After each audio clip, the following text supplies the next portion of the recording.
Welcome to Miss Martin Muses. Welcome to Miss Martin Muses, where we muse upon what makes me laugh, makes me cry, makes me happy, makes me sad, or just really ticks me off. And since this is October, we're going to talk about what really scares the living daylights out of me. Today it is monster movies, monster horror movies. We've got three classics. We're going to start with the Fright Night, then the Blob 1988, and an American Werewolf in London. But before we begin, let me introduce my panel. We are joined once again by Maury. Hello. Yeah, all the way from a southern region. And then the exact opposite, way up north, all the way from Norway, the Viking himself, the man, the legend, Steve Kenobi. Hi. Hello there to everyone. Sorry. Hello there. Oh, there we go. No. Thank you. It's a free country. You can say hi however you want. Here at Miss Martin Muses, we are very tolerant people. And we are talking about horror. I really liked all three of the movies that we did this week. And the Fright Night is one that I've watched a gazillion times. And I watched it when it came out. I'm not sure it frightened me, but why don't we go ahead and have Maury, why don't you take us out and tell us all about Fright Night? Fright Night came out in 1985, and it's about a teenager that discovers his new next door neighbor is a vampire, and of course, nobody believes him until it's too late. Of course, that's always the trope. Everyone thinks they're crazy. Who would believe it's a vampire? And also part of the shtick is that there is an actor who does this classic late night TV show, a silly kind of horror, who he enlists to help him out with it. Yes, late night horror TV host. Exactly. The kind of things that they used to have on at about 11:30 midnight on Channel 4. Yeah, like Elvira, except not as popular. Exactly, and not as busty. Okay, well, Steve, you just recently kind of rewatched some of it. What are some of your impressions of this movie? Yeah, I started watching it before the stream, and I got an hour and 10 minutes through it. So the last I watched was the club scene. Oh, cool. Ooh. Yeah. I like this movie because, well, I missed it for a few decades, but then I watched it a couple of years ago for the first time. I think I would have liked it more if I grew up with it, because, the nostalgia factor, right? But all in all, I'd give it like a 7 out of 10. Some very good acting and some, not so good acting sometimes. Questionable. It's a bit all over the place, but it has a hell of a lot of style. I thought it has an atmosphere, which I thought was excellent. And what struck me though is, I'm not sure if this was intentional, but the first half of the movie is almost like a war between neighbors. Yes. And one of the neighbors happens to be a vampire. Yes. Because he trashes the guy, the vampire trashes the guy's car and shit like that, calling the cops on him, and it's just something that struck me. But, yes, and it's a great twist too. I mean, we all have our little rivalries with the neighbors, the people that play their music too loudly or don't do their lawn correctly, but then they turn out to be a vampire. And people with really loud cats. He's referring to me and my cat. What can I say? My cat likes to talk. I really wish I could find a way to shut her up. Well, the main way I have her shut up is what's going on right now. She is barricaded out. Well, Maury, what are your thoughts on Fright Night? Well, it's very much like a classic monster movie, and directed by Tom Holland, who also directed the first Child's Play movie. Mm-hmm. Yeah, and it's got Chris Sarandon. Just That's what I was about ready to say. play the sexy vampire. Yes, and when he is seducing that teenage girl, the girlfriend of the protagonist. Yeah, Amy. Yes. One of my favorite parts is some of the campier moments, like when the vampire shows up, Chris Sarandon, inside the house, and he starts whistling "Strangers in the Night." Yeah. I noticed that. Yes. Yeah, I don't know if that's campy. Maybe that's silly. I loved it. The things like that just made you laugh your butt off. Oh yeah, and the conversation between him and the mom. Oh I yeah. can stop over anytime I like. Knowing, vampires can only come in if they're invited by the owner. Exactly. Charlie's mom. I can stop by anytime I like. Yes. With your permission, of course.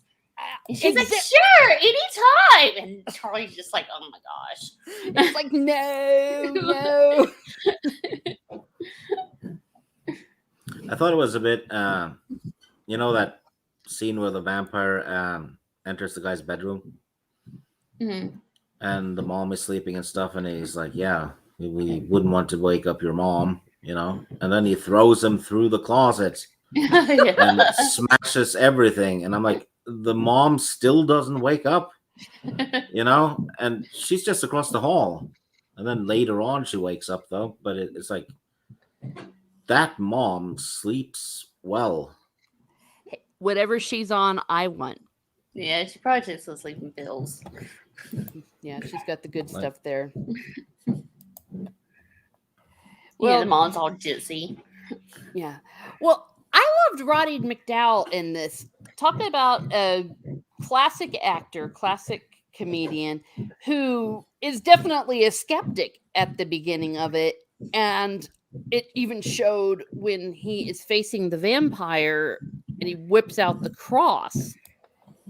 And the vampire is all laughing, saying, what the hell? Ha ha ha ha. You have to have faith. Because he didn't actually believe that any of it was real. Or the cross could do anything to that vampire because he was so scared of him. Exactly. Yeah. And I don't know. The character I think I like the least is the protagonist. He never ever did anything for me. Charlie? Yeah. Maybe it's me. Maybe I'm a horrible person. Well, what do you think about Charlie, Maury? I don't know. He's just a typical teenager. I do like when you were talking about how Peter Vincent didn't believe that the cross would work, but Charlie, he believed it. He believed the cross would repel the vampire, and then it worked. Yes. Yeah, that was like a triumphant kind of moment. Yeah. Oh, Keck44, welcome Keck44. Thank you for modding for me. He says Prince Valium was popular with moms for a while. Yes, we love Prince Valium. I thought Charlie's friend, the guy who got turned into a vampire, he annoyed the shit out of me. So evil. Yeah, he was just annoying. Yeah, he is kind of annoying. Yeah. Well, he got his. He died. So. Yeah. Yes. Oh, welcome, Sultan Al Thaim. Thank you. Hello. Welcome to Miss Martin Muses. We are talking about Fright Night. The part of Fright Night that genuinely did scare me, I recall as a child watching it as a teen, was when Charlie goes up to his girlfriend and he's using, I think, either holy water or a cross on her, and she starts to cry and she's all hunched over and she's like, oh, Charlie, how could you do this and be so mean to me? And he's like, oh, I'm so sorry. But then the camera kind of comes around and you see her face. Oh no, his big old teeth. Yes. And you're like, that creeped me out something fierce. Yeah. Now, it's been a while since I've rewatched this one. Maury, how did they leave it at the end? Didn't they leave it open for a sequel? Yeah, they left it open, and there actually is a sequel, but I don't think we'll get to see it on Blu-ray anytime because of the Mendez brothers. Their dad produced the second movie, so it's kind of trapped in limbo with the rights. Gotcha. I noticed there's a lot of rights issues with Friday the 13th movies because every time they release a box, there's a couple of them missing. Yeah. And that's it. I think it's, what is it? 9 and Jason X are not in the new upcoming brand new box. Yeah, because I think those are separate studios too. Yeah, which is a shame though, because you'll never get a box with all of them. No, and that's weird. I think what they're doing is people's estate. Are they just getting greedy and just selling it left and right to different people? I'm not sure how that works out. Yeah. Did they also do a revival? Am I correct, of Fright Night? Yeah, they did Yes. they did a remake. That one's also good too, but it's done by the same director. So It had Anton Yelchin in it. Was released not too long before he passed away. yeah. Oh, well, okay then. The more you know, the more you know. Is there anything that, like I said, when I said what really truly frightened me in this, was there anything that actually frightened you, Maury, in this? No, not initially watching it when I was younger. No, I just really like Chris Sarandon. I watch Fright Night a lot. For reasons, for research. Yeah, reasons. Yeah, well, that's a part of the vampire lore where it's actually very sexy. It's always kind of been there, the undercurrents.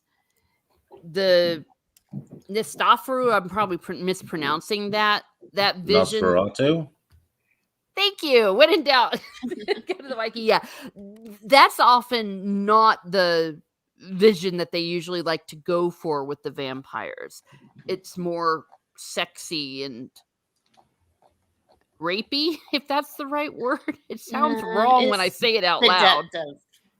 Well, it kind of is a form of rape when you bite someone's neck and suck their blood out, and then you put your own blood in them. Yeah. If that's not consensual, it's kind of rape. Yeah, definitely a violation of your body. Oh my! Yeah, it's bloody serious. And I'm saying, and once again, unintentionally, a lot of the modern day issues that we are discussing rear its evil head. The idea that you are forced to take something into your body without your consent. Very interesting.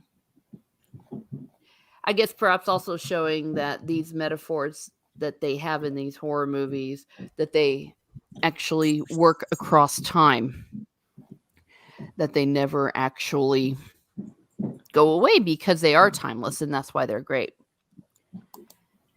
Sultan Al-Fahim says, women love vampires. Changed my mind. No, change your mind. No.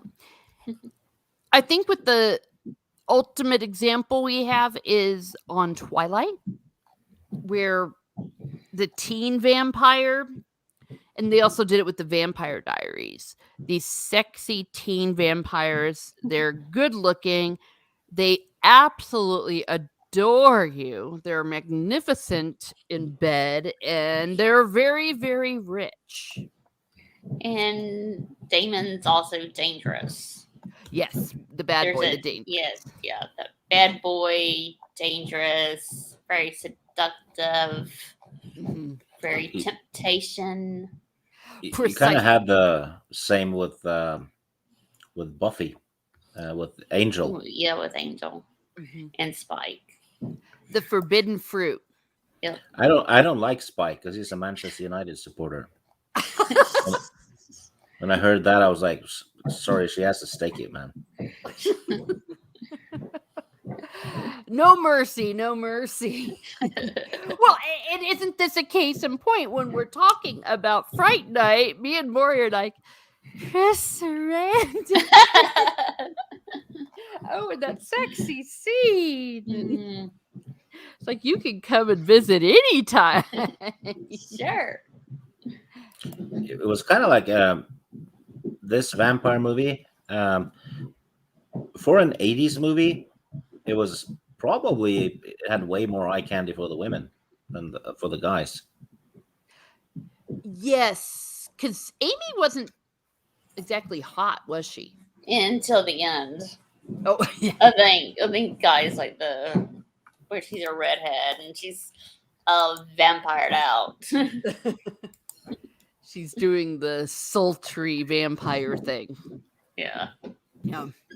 Yeah, no, that didn't work for me because I remember how annoying she was before. So I'm like, And then now I'm not if falling for it. And then if you've seen Married with Children, you know she's Marcy Darcy. Oh my. Well, there you go. We've heard it from the man's mouth because I didn't really notice or care about the chick. Except I wanted to trade places with her, maybe. Okay, so as we wrap this up, Steve, do you have any final thoughts about Fright Night? I think it's a very good 80s movie. Probably a better 80s movie than a horror movie. Mm-hmm. You know, the special effects were great. Mm-hmm. The makeup artist did a 10 out of 10 job. And I would say this one has aged well compared to a lot of other 80s movies. So yeah, 7 out of 10. If you haven't seen it, go give it a try. You know. Okay. Well, there we go. And Maury. Yeah, I mean, it's just a good movie to get you in the mood for Halloween, and you just, like Chris Sarandon, you just watch it. Yeah, Just pop it in there. There's a common theme here. Yes, it's just.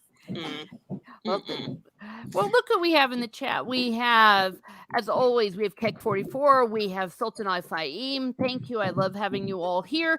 And OG Star Wars has shown up. Hello, Allure. She says, hello, ladies and gent. Hi, Alora. Yes. Long time no see. Yeah. Just yesterday on Coffee Chat said, if you haven't subscribed to OG, please go ahead and do so. Shane Nolan, all the way from Ireland. Thank you. Hail all. Marcy, remember the Al Bundy little boy. She looks like jokes. Sultan of Fame says, damn, I missed the show. I just got the notification. Oh, okay. Well, you're here now, so yay. Kek44 says, now Selma Hayek is a good vampire. Oh. Yes. And From Dusk Till Dawn. Oh, yes. Okay, everyone's just saying hi to each other. Thank you, and thank you for all being here. Okay, well, that is Fright Night. That is Fright Night. Now we are moving on to our next monster movie. It is the remake of a very, very classic. I watched it just for the first time, the remake. It is the Blob, and I just realized I wrote the blog. My apologies. The Blog. That is another horror. That's a special kind of horror movie. Let me go ahead and edit that out. It's a blog where they lay it on thick. The Blob. Okay. I hate it when I ruin my great intro because I was going Yeah, this ruined the whole stream. Really, I it's destroyed now. yes, we may as well just quit. We may as well just Yeah, quit. I'm gonna stab myself with a knife when the stream is done, just because of this. Sultan Faib says the lob. We've got all sorts of jokes now. Hello, The Brighton. The Log. It's not a horror movie at all. It's a different genre entirely. Oh no, Steve, no. Thank you, Brightest Day, for showing up. Great seeing you here, Shane Nolan. It's part of the Lumberjack off trilogy. Sorry. Oh my god.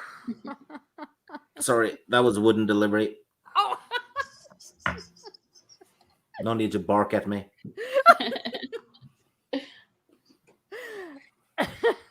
Okay.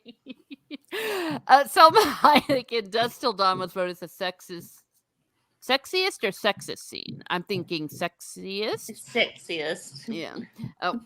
Probably both nowadays. Yeah, I was gonna say. And Laura says, "Oh no, Stieg. Well, it wouldn't be a stream without that, would it?" Well, let's go ahead and talk about the Blob. I have corrected it. 1988. I just watched it, as I said, for the first time. Maury, tell us about the Blob 1988. Blob was directed by Chuck Russell, and it's about a deadly entity from space, and it crashes into town. And then when the homeless people discovers it, and it just gets all over him, and the teenagers get involved, and they have to take him to the hospital, and then it just takes over the town.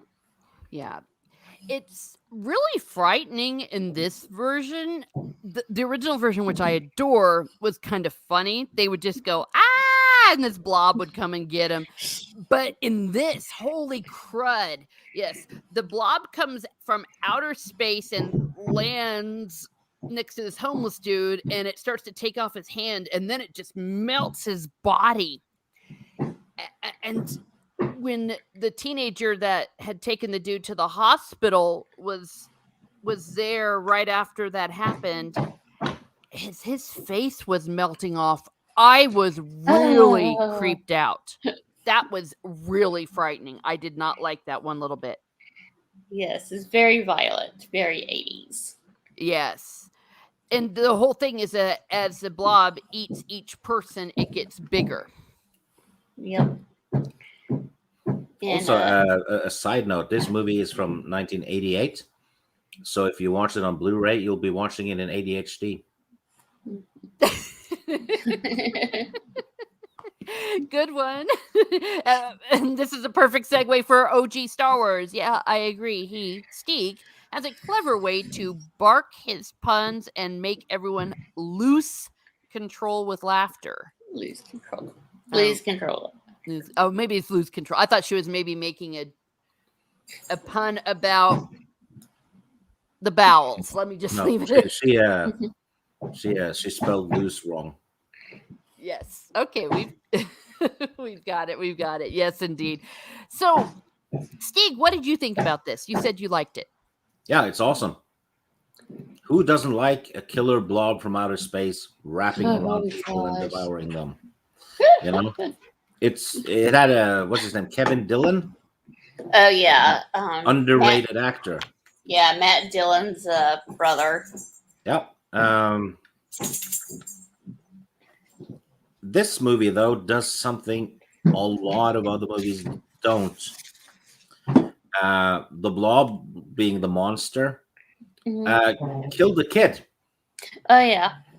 You never see that. You know, Jurassic Park is like 2 hours of the kids almost being eaten, but you know they're not going to get eaten. This one, oh no, they did not hold back. That kid got devoured in front of his friend and the leading lady. Yes.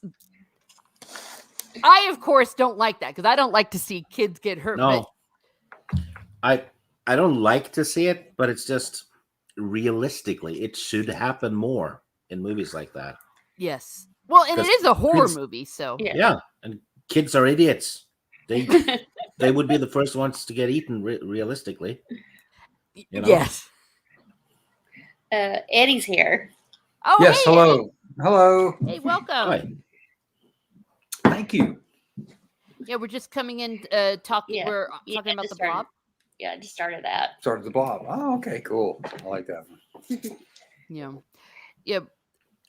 I was thrilled that they did include the film scene, the cinema scene, rather. That is a classic from the original Yes, movie. classic. Definitely. Where they're just sitting there and then the Blob comes in. The only part that they didn't do in the remake was where the audience seemed to be never ending. In the original, it was almost a running gag that there must have been 1 million people in that cinema because people just kept running. I'm like, how are that many people in there? And they're running and they're screaming. You know the best scene in the movie, in my opinion, is the lady in the phone booth. Oh, yeah. Because she is, pardon my English, she is so fucked. You know, because the blob has wrapped around the phone booth, and you see the dead sheriff inside the blob Yeah, as like- well. Yeah, the line's all like, he just stopped by the diner, and then you see his Body body. floating by. Oh, gosh, yeah. Now that's kind of a little nod too to the first film in that the closing sequence or near it takes place in a diner. You know, they've got the little kid, they get out through the window and all that. So they kind of make a little nod to the whole diner thing. Yeah. I saw a lot of famous 80s actors in it. That had small parts. You know, the deputy, he's the guy from RoboCop who gets the waste on him that makes him melt. Oh, that's right. Yeah. So I was like, how they should have had the Blob eat him too, right? But didn't happen. Yeah. Yeah, the sheriff was on Walking Dead. He was Dale. Oh, thank you. That was driving me crazy. Yes. My favorite kill on this was the creepy date rape guy. Oh, Baywatch lady. Erica, Oh, yeah. Yeah, the one that was before Pamela. First season's Erica Eleniak. I think she's in. Is she in E.T. as well, or was it Poltergeist? I think she was in Poltergeist, Yeah. the second one. I had no idea she was in Baywatch, but you know your Yeah. Baywatch, so Yeah. Well, I know the first seasons because that's what I saw. yes. But it was such poetic justice that the perv is like, oh, you're asleep, eh? Well, maybe I'll just take my hand and put it here. And he puts his hand on her boob, and instead he gets a bunch of blob, and his hand's like melting off. It's like, that's beautiful. It's like the silicon burst.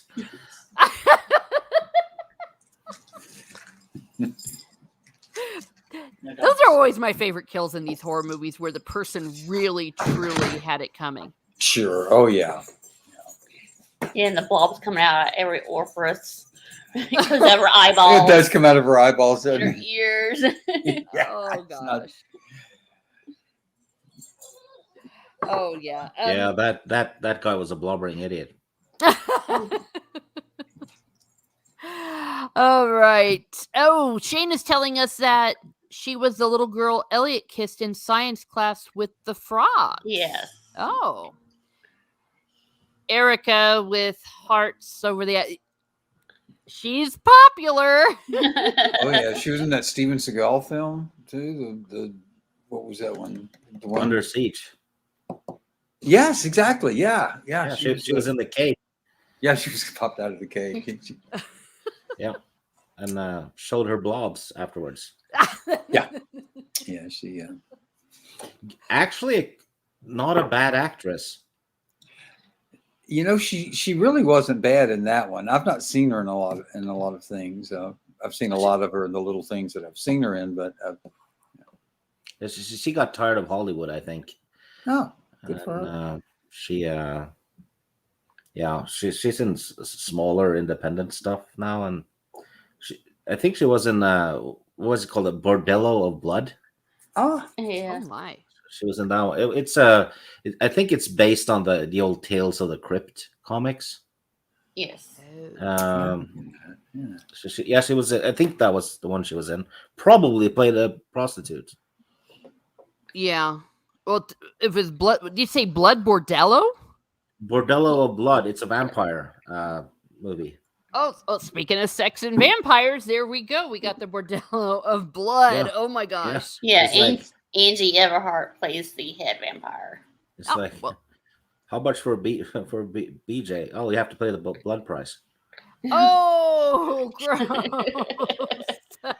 Well, there wasn't really a sex scene in this Blob. That was one of the tropes, especially of those 80s horror. You know what though? I saw a brothel recently that was it wasn't open due to COVID, and it was a sign outside. It said, "Beat it, we're closed."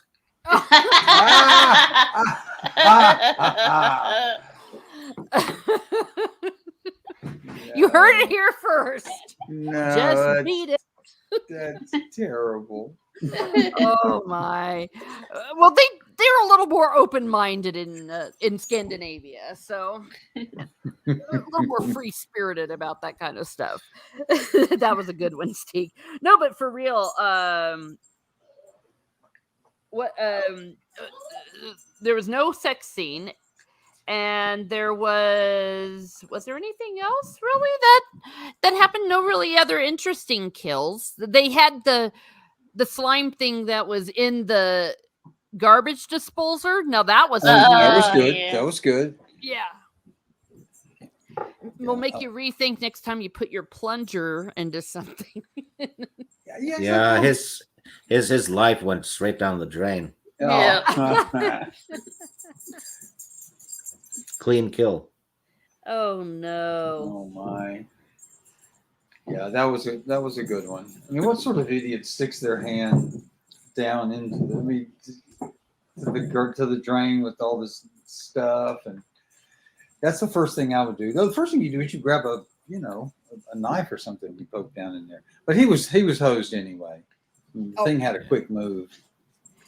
The waitress lady is probably the character that's the easiest to like, because she was actually nice. She gave the guy food and stuff when he didn't have enough money, and then she got blobbed in the phone booth. Yeah. Also, the leading lady is in the Saw movies. Yeah. Shawnee Smith. And she was the girl in Armageddon that Rockhound of Buscemi is hitting up on when they pick him up. Yeah, excellent actress. Actually, she's very good.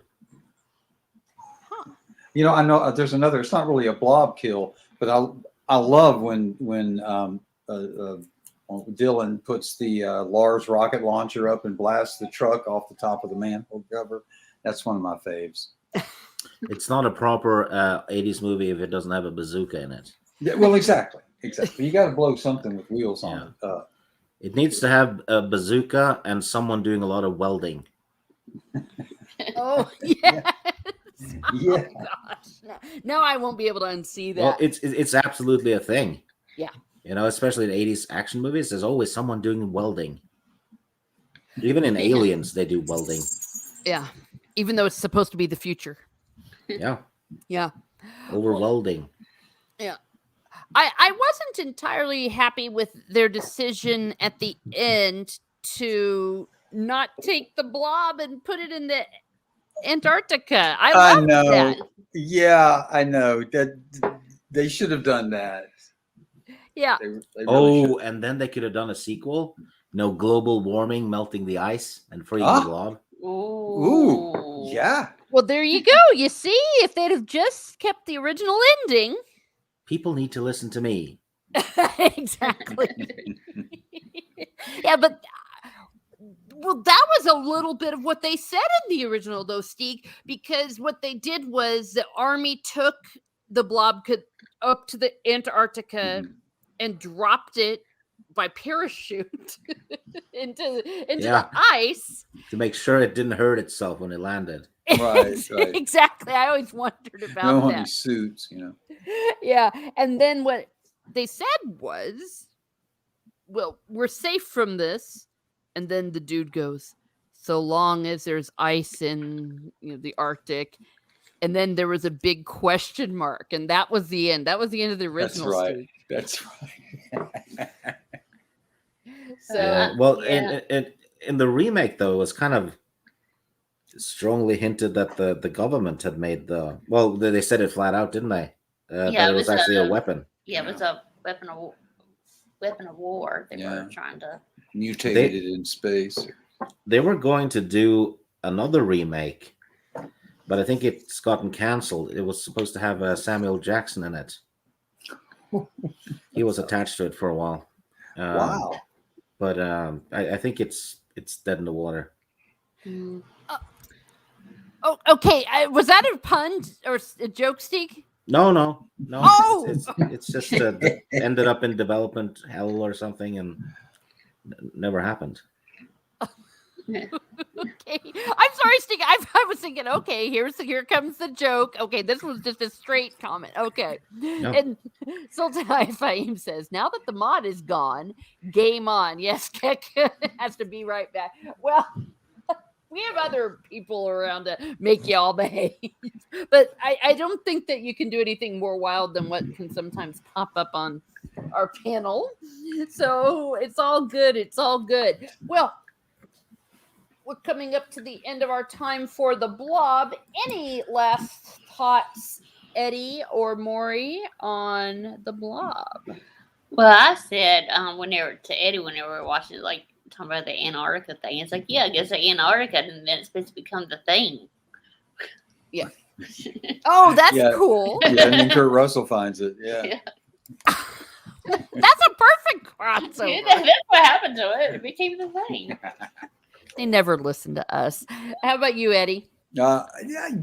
I thought it was unlike a lot of remakes where I just felt like they stayed true to this when they added some elements to it that were welcome. A lot of times these directors will take off and make something their own and destroy everything about the original. But I felt like they stayed true to it. They took advantage of a little bit more advanced film technology available to them, and they made a nice, good film. I enjoyed it. Okay, well, cool. And last but certainly not least, Stieg. I'd give this one a very strong 7 out of 10. It's like Fright Night almost. It's very rewatchable, and if you have like monster flicks like this, that they kind of, even if it's set in the 80s, it's kind of still timeless, because the time period isn't the focus, is it? Great acting in this one. It's cheesy as hell, the movie, but it works. I often compare this one to Tremors. I just say they're in the same alley, Mm-hmm. and it probably has a cult following, rewatchable, cheesy, almost like a guilty pleasure thing. It's certainly not a great movie, but it's very entertaining.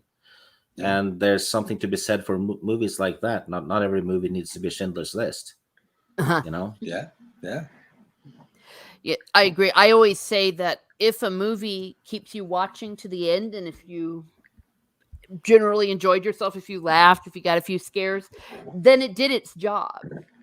I like the way what you said about that every movie doesn't have to be Schindler's List, especially horror and monster films. I think do a really. This movie did exactly what it advertised. Yes. And that's what makes it so much fun. Well, we're about ready to go on to the next one. But before we do, Steve has not seen An American Werewolf in London. So he is going to be leaving us. Yeah, I've never seen a werewolf in any other city either. But I'm going to pop off because I want to watch this movie. So I'll get spoiled if I stay, right? That is correct. Yeah. So, but thank you for having me on. It was great fun, and thank you to the panel for being good company and the chat. Okay. Yeah, Thank you're you. welcome. Yeah, thank Yeah. you, Steve. And you Yep. can catch Steve tonight on Mara's channel, Jade Shadow. They're going to be talking about cringe, correct? Is it a cringe night? Yeah, we do every Friday we talk about the top 3 cringiest things that has happened in pop culture this week, and narrowing it down to 3 is very difficult these days because people are batshit crazy. Yeah, pretty much. So basically, we rant a little bit about that and take some stabs and mock it, I guess. And I guess it's good for stress relief. I don't know, but it's fun to do, and I get along well with Maura, and she's great. So swing by there and keep us company, and have a good night. Okay, thank you, Steve. Catch you later. Bye. Okay, Bye. goodbye. Bye. All righty. Let's move on to our next one, An American Werewolf in London. An American Werewolf in London. This is one of my favorites. Maury, tell us about An American Werewolf in London. American Werewolf in London came out in 1981. It's directed by John Landis. And it stars David Naughton and Griffin Dunne and Jenny Eglert. Can't pronounce it. Sorry, I just butchered That's her all last right. name. But anyway, and Frank Oz is in there. He makes an appearance. And it's about 2 students go backpacking across Europe. It was like a thing in the 80s that, for you're in college, you go backpacking across Europe for some reason. I don't know. Maybe you like damp weather and catching pneumonia. I don't know. And so they're backpacking, and they're going across the moors. They run into like a bar, and the people in the village won't tell them, to be aware of anything. Yeah, because they're very superstitious. And so they go out on the moors by themselves, and they get attacked by a werewolf. Imagine that. Oh, listen to the locals. The rest then is history, because one of them is killed and the other is scratched, and then that makes him become a werewolf. One of my favorite quotes from this movie is what the people in the pub had said. They were saying, "Beware of the moonlight, stick to the road." We used to always say that to each other, me and my friends. And then, of course, like big dumbasses, what did they do? Oh, here we are. Oh, hey, let's leave the road. And there you go. Yeah, they just started talking to each other and just wandered off off the side road. of where they were. Yeah. And then they just look up and, there's something howling in the distance, and there's no road underneath us anymore. Oops. Exactly. Yeah. I found that scene very terrifying, especially the friend getting mauled by that beast. That was really disturbing. Yeah. Really frightening. And he dies, of course, but the people come and save him. They shoot the werewolf, and he goes off to London. And what was it? The nurse in the hospital, wasn't that where he met that chick? Yeah. Yeah, she was his nurse. Yeah, she's Alex. the love interest, Alex. Yeah, she became the stereotypical sexy nurse. Yeah. Oh, yeah, exactly. Yeah, so he goes to the hospital in London. There's a sexy nurse. He has nowhere to stay, so she's all, "Why don't you come stay with me?" And then she's like, "Oh, why don't you watch the telly while I take a shower?" And next thing you know, they're getting acquainted. Yeah, they're getting very acquainted. Yes. But another creepy aspect happens while he's there in her flat. Yeah. As his friend starts to appear to him like a ghost. Well, yeah, and that's kind of that's a bit of a departure for me from the standard Wolfman lore, the Wolfman story. I never heard of the victims being in limbo between life and death and walking as like ghosts, like you said. I'd not heard of that, but it makes a terrific story element though, because his buddy is hilarious. Oh yeah. So, And he's all bloodied up yes, too. yes, Oh, he I is. hate that. Yeah. But he asks him if he's going to eat that toast. Can I have a piece of that thing? He takes a piece of the toast and he's like eating the guy's breakfast. He's dipping it in the egg. Yeah. Well, large pieces of him are mauled away. Yeah. Which leads to the next frightening element for me. I was terrified. He apparently does turn into a werewolf. And there's some dude in the subway. Yeah.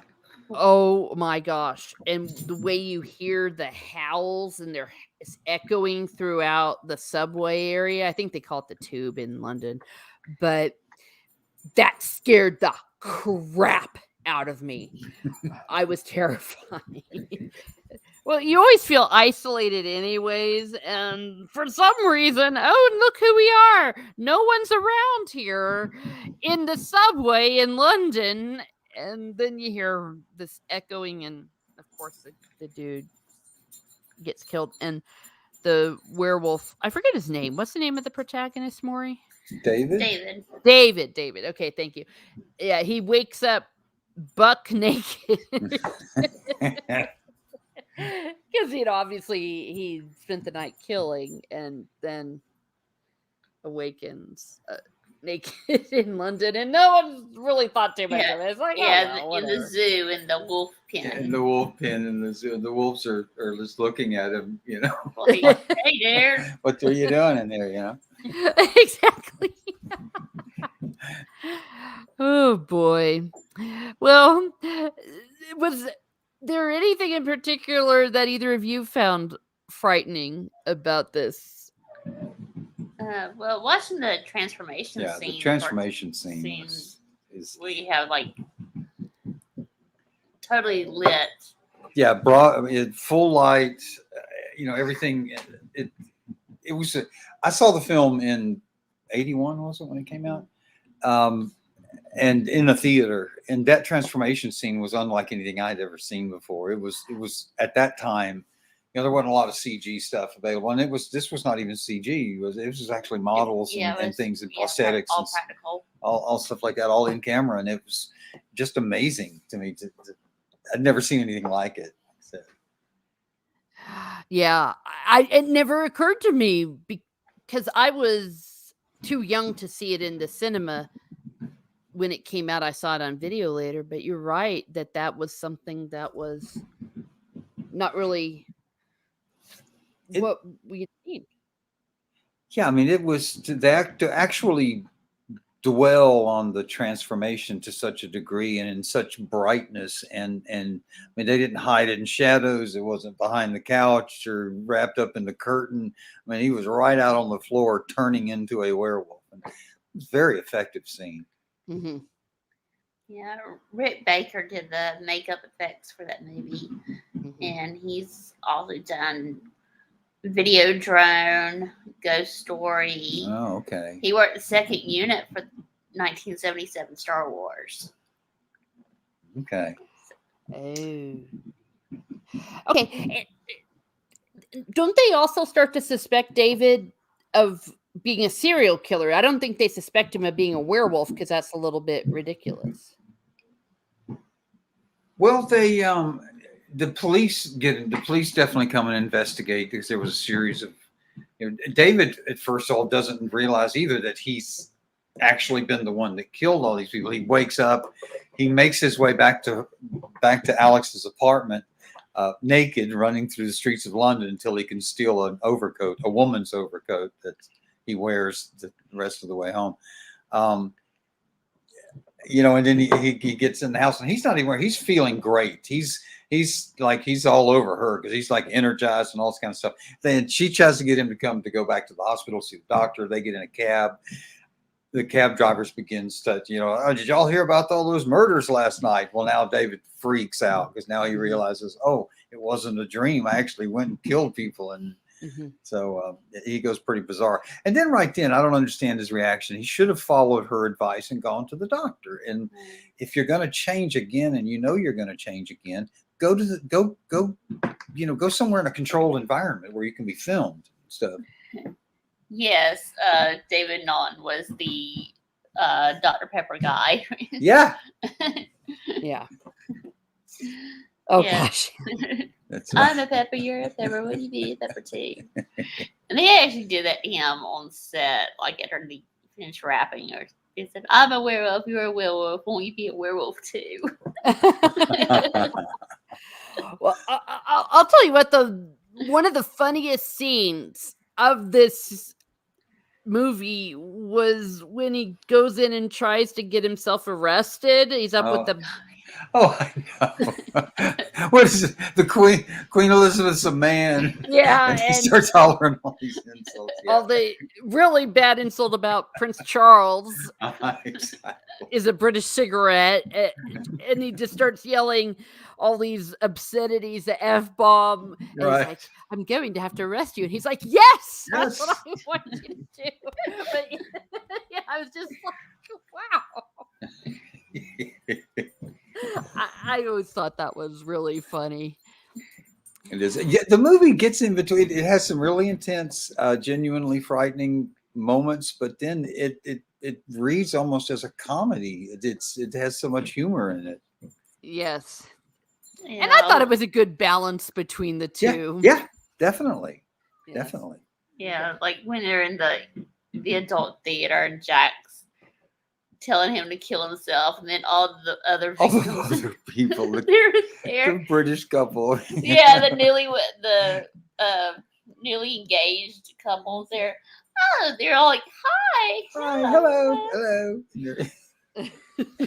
Yeah. Yet they're all mauled up too now. Jack, in the meantime, is beginning to completely fall apart.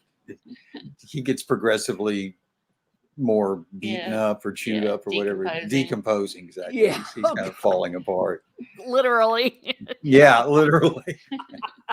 Okay, welcome to Matt. Welcome. Thanks you for popping by. He says, I came here to chew bubblegum and watch Teresa stream, and I'm all out of bubblegum. Oh, I'm sorry. And you missed Stieg. Stieg had to bow out because he has not seen an American Werewolf in London, so he did want to get spoiled. So maybe you both dodged a bullet. I don't know. But you will always find each other. I know that. Thank you. I found unintentionally funny the end of the movie when he's being all werewolf everywhere and he bites the head off of the police inspector. Yes. And the reason why I thought it was funny was because his head bounced off the car. Yes. Yes. I remember I was so scared. It's like, oh my gosh, he's biting off his head. Oh my gosh. And then it goes pop and then it goes boing, boing, boing. Yeah. I thought that was great. Oh boy, we're talking behind Stieg's back now. Matt Wilkins says, Stieg, that scoundrel. You're too high class to be hanging with a low life like him. Oh my. No, not at all. I'm ecumenical. I hang out with everybody. Also, I love an American Werewolf in London. Yeah, and I'll tattletale on you, Matt. I will. I'll let Stieg know that you were talking trash about him. Yeah. So it also was sad because he had to die at the end, and that was the only way to stop him. After he was dead, he then turned back into his naked self. Yeah, turn back human. Yeah, went back to that. Like the fellow on the moors that they Yeah. shot, the original werewolf that it's killed him. He looks over in his injuries and sees that the person attacking him had turned back into a man. Mhm. Yeah. I honestly think that this is my favorite werewolf movie. I really do. There's not a lot of really good werewolf movies out No. there. No, there's not. I don't know. Silver Bullet's pretty good too. American Is that the one Werewolf. with Gary Busey? Yes. Yeah. This one and Silver Bullet for me. Those are good. I kind of liked the Dee Wallace one too. Well, which one was that? With The Patrick- Howling? The Howling. Yeah. Patrick Beanie in it. No, yeah. Mhm. Yeah, I thought that one was good. A good transformation scene again. Yes, especially think at the end. Yeah, I think it's also Rick Baker. Oh, Oh, Yeah, I think it's okay. also him. Well, I stand somewhat corrected because I'm sitting there going, oh yeah, that one too. I still think though this one's the best, and this one gives me genuine terror. I think there's some very, very frightening scenes in this one. Well, it's one of those films where just about you don't want to be anywhere that they are. Especially in that opening when they're walking through the British countryside. What in the world, Scott? They're way up north. It's cold. It's raining. There are no trees. You gotta have trees, but there's no trees, and they're just like, I mean, why would you just wouldn't want to be there? So everything that they encounter is uncomfortable. yeah. Well, that's a good point. It's freaking cold there. Yeah. It's just stay the night because you're cold. You're Forget cold. the werewolves. Exactly. I don't care how uncomfortable you make the town folk there. Apologize and invite them to a game of darts, but don't go back out in the rain. Or Exactly. People will die out there if they get lost. They'll wander around and Sure. dumbass. All right. So as we wrap up the American Werewolf in London, Maury, do you have any final thoughts on the American Werewolf in London? Mhm. No, I think you pretty much said everything. Okay. All right. Okay. You suck. No. Eddie, any final thoughts? It's an interesting take on the werewolf story, and all. It's a love story, and then you got some gory violence in it, and a lot of really well placed humor. The special effects are cutting edge for the time. So definitely one to see without question. Oh, well, there we go. And you don't suck, Maury. You're awesome. We've known each other for a very long time, everyone. It just occurred to me. It's like, oh my gosh, people are like, you're so mean. It's like, no. Yeah, for like about 10 years. Yeah, we've been best friends, yeah. Since what's been time? Gosh, yeah. That's a stream for another day since we're in the 10-year anniversary of Once Upon a Time. All right, well, we're gonna wrap this up. This will be the last one for the horror films. We are planning to do at least one show with Thanksgiving movies. It will depend on my schedule. Things are interesting in my life right now, but please stay tuned to Miss Martin Muses. And if you have not already subscribed to Jade Shadow, I put the link in there, and catch her and Stieg tonight at 7:00 Central, talking about the cringe. And there's plenty of cringe to be talking about. My gosh. So I want to thank everyone who came in. Thank you, Matt Wilkins. Thank you, Keck44. Thank you for modding for me. As always, Sultan Al Fahim, Shane, you're always here. Thank you. Much appreciated. Let me make sure. We had Geo Neo Productions popped in. Thank you. Much appreciated. OG Star Wars, thank you for being here, Brightest Day. And anyone else that might be watching in the rewatch, please hit subscribe, share early and often, like a Chicago election. And yes, they're all saying goodbye. Bye, ladies and gentlemen. Have a great day, everyone. Have a great day. And be certain to beware of the moonlight and stick to the road.